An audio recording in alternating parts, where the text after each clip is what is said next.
Salam sehat, salam perubahan. Bertemu lagi dengan saya Intan Nilam di channel kesayangan kalian, Point News.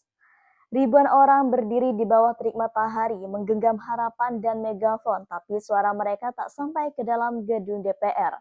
Bukan karena mereka diam, tapi karena mereka dihadang tembok, bukan tembok simbolis, melainkan beton nyata setinggi 2 meter dilapisi oli dan minyak gemuk, menjelma simbol nyata dari ketakutan lembaga legislatif terhadap rakyatnya sendiri.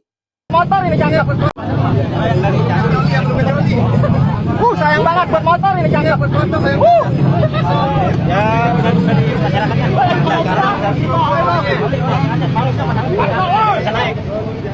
Di mana ada 12 tuntutan yang sudah kami konsolidasikan, yang mana diantaranya adalah kita menuntut DPR agar mempercepat untuk RUU perampasan aset, di mana hari ini mereka digaji dengan tinggi, tapi kebijakan-kebijakan yang harusnya pro terhadap rakyat dia tidak lakukan. Namun mereka mempercepat RUU yang pro terhadap oligarki sehingga mementingkan kepada oligarki itu sendiri. Beberapa hari sebelumnya, Ketua DPR Puan Maharani menyatakan dengan tegas bahwa pintu DPR terbuka untuk semua aspirasi masyarakat. Namun saat demonstrasi tiba, gerbang utama DPR ditutup rapat, bahkan dipagari dengan barikade beton dan pagar yang dilumuri oli.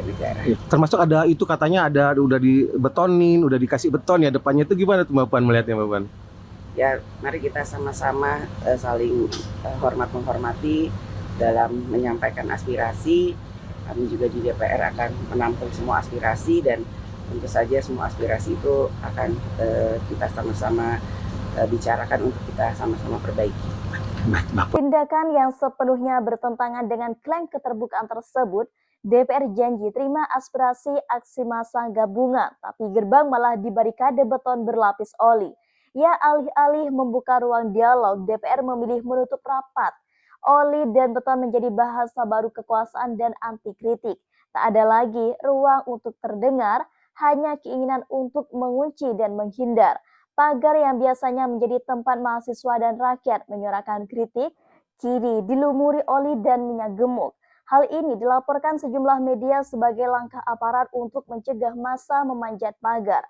Pagar besi dan beton di gerbang utama gedung DPR dilumuri minyak gemuk, bahkan sebagian warga mengumpulkan oli yang menetes di tanah dalam wadah gelas plastik. Nah, fenomena absurd yang menunjukkan bagaimana nih rakyat dihadiahi kotoran kekuasaan. Ya, alih-alih didengar, aksi demonstrasi yang berlangsung damai pada awalnya berubah tegang setelah massa disekat dan dihadang. Pagar belakang DPR dipenuhi coretan kemarahan seperti pejabat kepala dan bubarkan DPR, bukan sekedar vandalisme, tapi pesan keras bahwa kepercayaan publik telah runtuh. Gerbang belakang gedung DPR jadi sasaran vandalisme massa demo 25 Agustus. Ketika dialog tidak diberi ruang, yang tersisa hanyalah dinding yang akan diberi pesan dengan cat semprot. Dengan suara atau dengan kemarahan tidak hanya tumpah di jalanan tetapi juga di media sosial. Tagar DPR takut rakyat dan tagar beton demokrasi trending di X.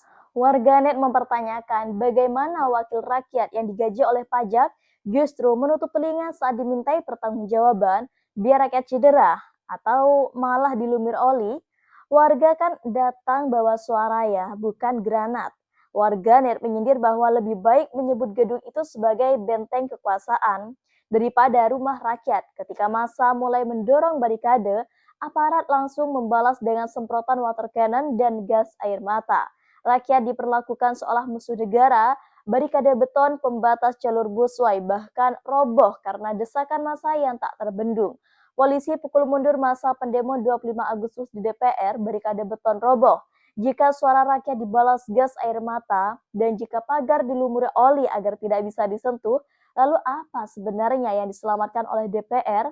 Bukan demonstrasi, jelas bukan kepercayaan publik, tetapi semata-mata kenyamanan kursi empuk mereka. Beton itu bukan pengamanan ya, oli itu bukan juga sekedar pelindung pagar.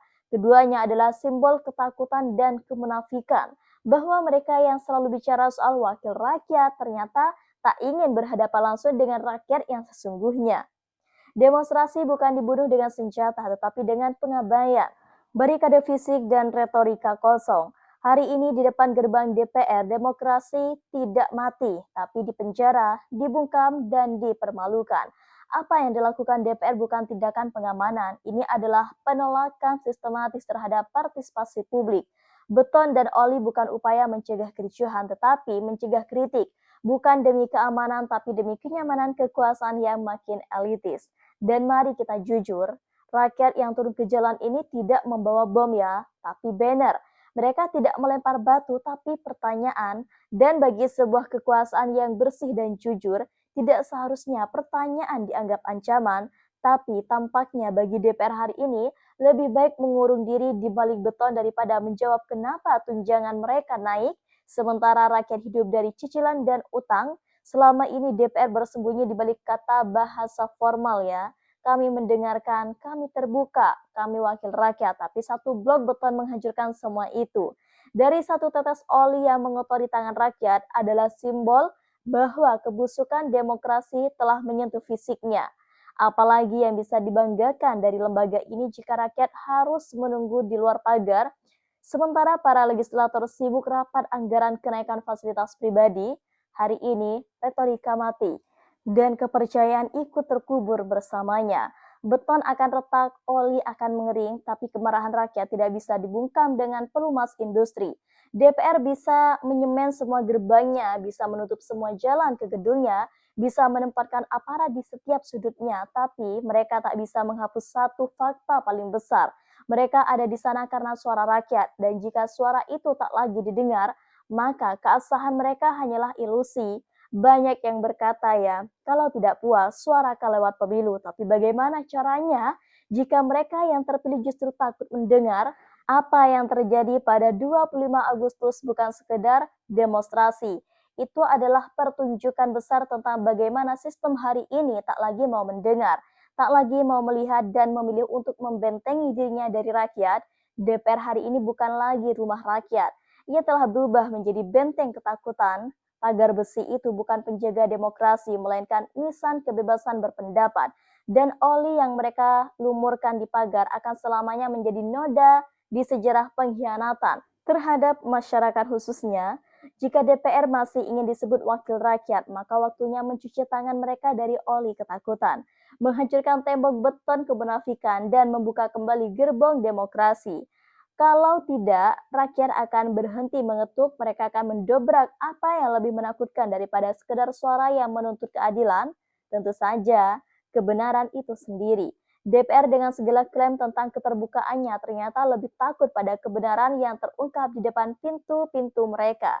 Mereka tahu, betul-betul tahu bahwa setiap seruan rakyat-rakyat ini adalah pengingat dari kegagalan mereka. Beton dan oli adalah simbol dari ketakutan yang nyata dan kepanikan yang lahir dari rasa bersalah. Ketika suara rakyat tidak lagi bisa diterima dalam bentuk diskusi, tetapi harus dibungkam dengan kekuatan fisik, maka apa yang kita hadapi bukan lagi sebuah lembaga yang mewakili kita. Itu adalah mesin birokrasi yang kehabisan moralitas. Jika DPR benar-benar ingin membuka diri, mereka tidak hanya perlu membuka pintu gerbang, tapi juga membuka hati untuk mendengar keresahan rakyat yang mereka wakili. Dulu, DPR dianggap sebagai pilar dari demokrasi Indonesia, rumah rakyat yang dapat menampung segala keluhan dan aspirasi.